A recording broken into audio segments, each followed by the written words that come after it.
Muy bien, 6 de la mañana, 30 minutos, y a esta hora saludamos a la reconocida y destacada periodista y reportera venezolana Esteninf Olivares a propósito de lo que está ocurriendo en Venezuela. 15 días han pasado ya de las elecciones presidenciales, muchas cosas han ocurrido, una de ellas que todavía no se conocen las actas oficiales por parte del gobierno, por parte del régimen de Maduro, a pesar de que muchos países ya reconocen que hubo un triunfo distinto al que reportó el Consejo Nacional Electoral venezolano, que el ganador ha sido Edmundo González.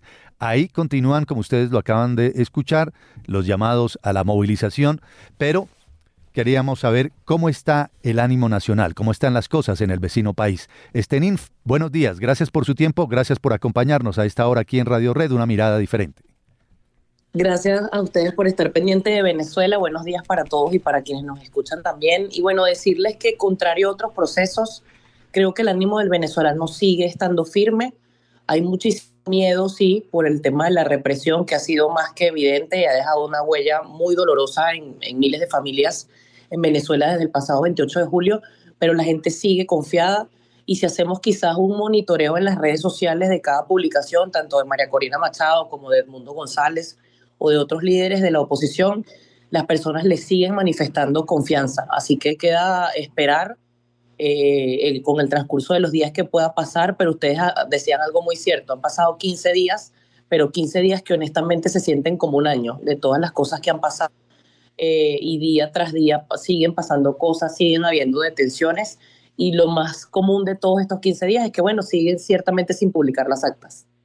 Ahora, Esteninf, los llamados a la movilización todavía siguen siendo acallados, siguen siendo, digo, acogidos por la gente, a pesar de que son acallados por el régimen, porque uno tiene la tendencia a creer, según reportes internacionales, al que el venezolano del común, a pesar de que usted dice que el ánimo lo sigue manteniendo firme, empieza a tener cierta desazón en virtud de la radicalización tan tremenda que ha tenido el régimen, incluso saliendo Diosdado Cabello, vistiendo uniforme, Vladimir Padrino también haciendo amenazas, Maduro vociferando a veces como un demente, uno no sabe qué es lo que está pensando. ¿Eso no termina haciendo mella en la gente, por ejemplo, de cara a las movilizaciones? Mira, sin duda las movilizaciones se han reducido en número, pero al mismo tiempo la gente está esperando otras acciones y las ha ido apoyando. Evidentemente el tema de la represión, de la detención, ha generado y ha generalizado ese miedo porque hay otra cosa que hay que destacar. Esta represión no ha sido solamente en protestas, hay gente que ha sido sacada de su casa. Yo hice el caso, para el canal en el que trabajo acá en Venezuela, hice el caso de un muchacho que fue sacado de su casa cuando se estaba bañando. El joven sí, efectivamente fue a protestar, pero llegó a su casa y las fuerzas policiales lo sacaron de su casa cuando se estaba bañando. O sea, ni siquiera estaba ni lanzando una piedra, ni pueden alegar que que lo detuvieron en flagrancia. El muchacho estaba bañándose en su casa normal. Y esto ha sido un patrón de estas protestas postelectorales en particular. Entonces yo creo que obviamente la gente sí, la gente va a tener miedo, quizás no va a salir la misma cantidad de gente en estas movilizaciones que se están planteando, que todavía no se sabe realmente si va a ser una marcha, si va a ser una concentración como tal, de esta que convocó el próximo 17 de agosto María Corina y el comando de Edmundo González, pero sí, sin duda obviamente va a haber una mella porque nadie quiere estar detenido, nadie quiere ser asesinado en las calles por simplemente pensar diferente. Entonces creo que más allá de que no se vea la masa de gente en una movilización, lo que ha dicho María Corina Machado y desde el sector de la oposición es que la gente se expresó.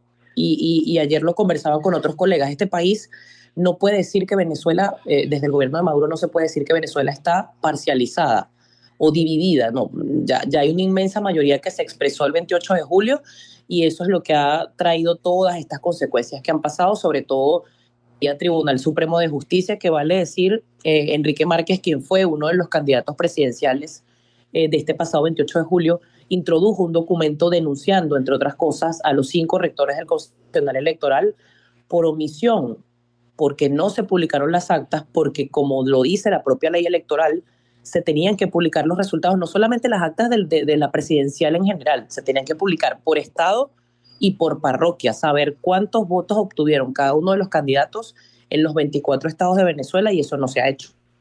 Ya, Estenim, así como usted dice, a pesar de la represión que ha sido muy dura, las protestas se han mantenido y algunas manifestaciones de los venezolanos. No sé, estábamos comentando un poco más temprano eso que revela el Wall Street Journal este fin de semana de un supuesto ofrecimiento de amnistía por parte de Estados Unidos al presidente Maduro. ¿Ustedes cómo lo ven allá en Venezuela? ¿Ustedes creen que eso es posible? Honestamente no, pero bueno, obviamente sabemos que hay algunas conversaciones. El pasado fin de semana, el pasado viernes específicamente, cuando Nicolás Maduro acudió al Tribunal Supremo de Justicia con este proceso judicial que se está llevando para confirmar supuestamente la validez de este proceso, él decía que él no estaba dispuesto a negociar con nadie. De hecho, dijo que él no estaba dispuesto en ningún momento a sentarse a negociar con María Machado y más bien la emplazó a que se entregara a la justicia, porque desde el gobierno se califica a María Corina Machado como prófuga o como que debería presentarse ante la justicia según él por los crímenes y por toda la violencia que se ha generado, pero entiendo que pudieran haber algunas conversaciones. El gobierno obviamente de México, de Colombia y de Brasil también están haciendo algunas conversaciones, pero si me preguntas por la voluntad que pueda haber para que esto ocurra, yo no lo veo. No lo veo ni como periodista ni como ciudadana, pero quizás estén ocurriendo cosas que obviamente no se estén haciendo a puerta abierta, que estén ocurriendo a puerta cerrada justamente para tratar de liberar este conflicto tan complicado que estamos viendo en Venezuela, pero honestamente no lo veo. De hecho, ese artículo, el Nuevo Herald hizo como una especie de réplica asegurando que esto estaba descartado, que de fuentes cercanas a la Casa Blanca decían que esto no estaba ocurriendo, pero hay que esperar a ver cómo suceden las cosas, porque definitivamente este proceso en este momento en Venezuela tiene que vivirse un día a la vez. Un día a la vez, como bien lo dice usted. Jaime Bailey, este periodista que está en Miami, fue mucho más allá y habló de un ultimátum que él había conocido, de un ultimátum que Biden le había dado hasta el 5 de noviembre a Maduro para dejar el poder y que tenía dos opciones, o el exilio o una cárcel perpetua, o si no invadía, si pasaba de ese 5 de noviembre. ¿Eso puede ser factible?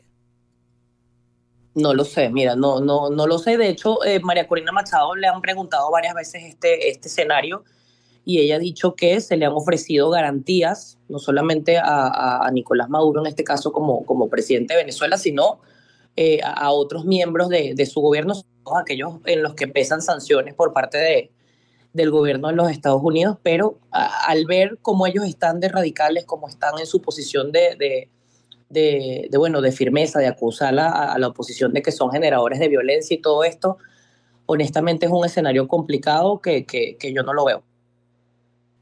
Para los periodistas, ¿cómo está el trabajo en este momento? Las posibilidades de cubrir, de tomar declaraciones, incluso tomar fotos, videos, etcétera. ¿Cómo están haciendo ustedes para llevar a cabo su labor?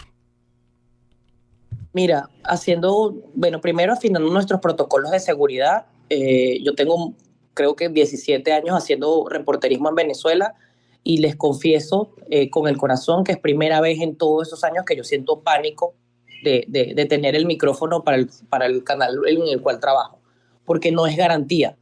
Y ya aquí estamos hablando de varios colegas, incluso tenemos 2 trabajadores visuales, tenemos un camarógrafo y un fotógrafo detenidos, tenemos a más de 8 colegas, hay unos perseguidos, otros que tienen supuestamente, eso no se ha confirmado, pero sí el rumor está muy fuerte que pudieran tener órdenes de captura. Entonces el ejercicio periodístico se complica, pero al mismo tiempo se hace en conjunto. En Venezuela la exclusiva o el llamado tubazo quedó atrás porque tenemos que trabajar todos juntos. Es la única garantía que tenemos. No podemos trabajar por islas porque nos hacemos mucho más vulnerables de ser detenidos o de ser agredidos por alguna persona o llevados a algún comando por algún cuerpo de seguridad. Entonces lo que estamos haciendo es, si se puede hacer algunas cosas en remoto, se hacen.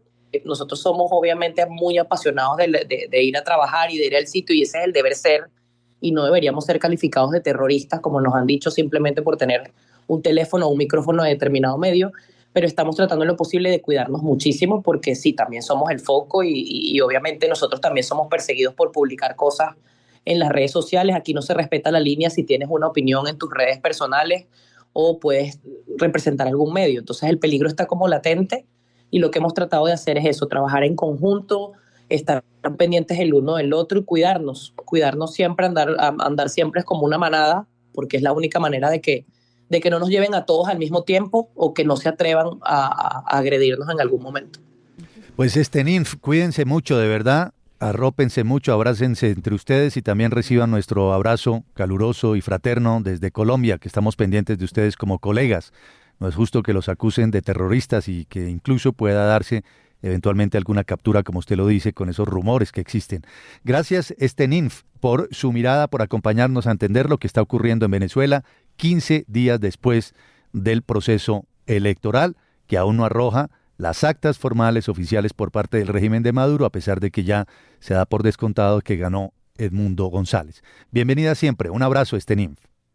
Un abrazo para ustedes. Gracias por estar pendientes de Venezuela. Esteninf Olivares, periodista y reportera venezolana, hablando de esta situación, insiste en que el ánimo del venezolano sigue estando firme, a pesar de que la represión ha dejado ya una huella. Las personas siguen manifestando su confianza, y dice que estos 15 días se han sentido como un año después del proceso electoral, ¿no? Importante lo que decía ella porque, se mantienen los venezolanos y como un poco la esperanza de que les reconozcan finalmente las elecciones. Y dice Foro Penal, más de 2.100 detenidos, la represión ha sido brutal, aquí lo contamos, una operación que el presidente Nicolás Maduro le puso la operación Tuntún. Le tocan en su casa, hemos visto también transmisiones en directo de cómo van y lo sacan de las casas sin ninguna, obviamente, audiencia. Eso es lo que están denunciando, audiencias indefensas, cargos por terrorismo y todo lo que está pasando en medio de que nadie dice nada finalmente. Más de 1.000 detenidos en esto que llevamos, 15 días de protestas. Hay que tener en cuenta dos cositas. Una es que la diplomacia que es explícita no es diplomacia. Entonces, la diplomacia se hace precisamente por los canales no convencionales, discretos, por debajo de la mesa, si se quiere, porque pues obviamente para que eso funcione tiene que ser así, ¿no? No se negocia una cosa abiertamente y lo hemos visto en muchísimos casos. El caso más reciente, el ejemplo de el intercambio de prisioneros que hubo entre Rusia y Estados Unidos, que se cocinó a los ojos de todo el mundo, con Blinken viajando por todos lados en otras supuestas actividades y tome, de un momento a otro, el intercambio más grande en la historia después de la Guerra Fría. Eso por un lado. Y por otro lado, los regímenes tienden a tener esas reacciones cuando están boqueando, ¿no? Acordémonos de Rumania. En sus estertores. Exactamente. Acordémonos de Rumania cuando Ceausescu al final estaba ya pues bravísimo, violentísimo, etcétera. ¿Y qué pasó? Obviamente ahí hubo un rompimiento cuando el estamento militar se alió con los miles y miles de manifestantes que había en las calles y ahí ya le dieron la vuelta a la torta y en cuestión de 5 días salió del poder y a los 5 días fue ejecutado después de un juicio sumario que le hicieron los militares, él al igual que su esposa, el 25 de diciembre del 89, si la memoria no nos falla. Sí, claro, después de la famosa manifestación en Timisoara. En Timisoara, exactamente.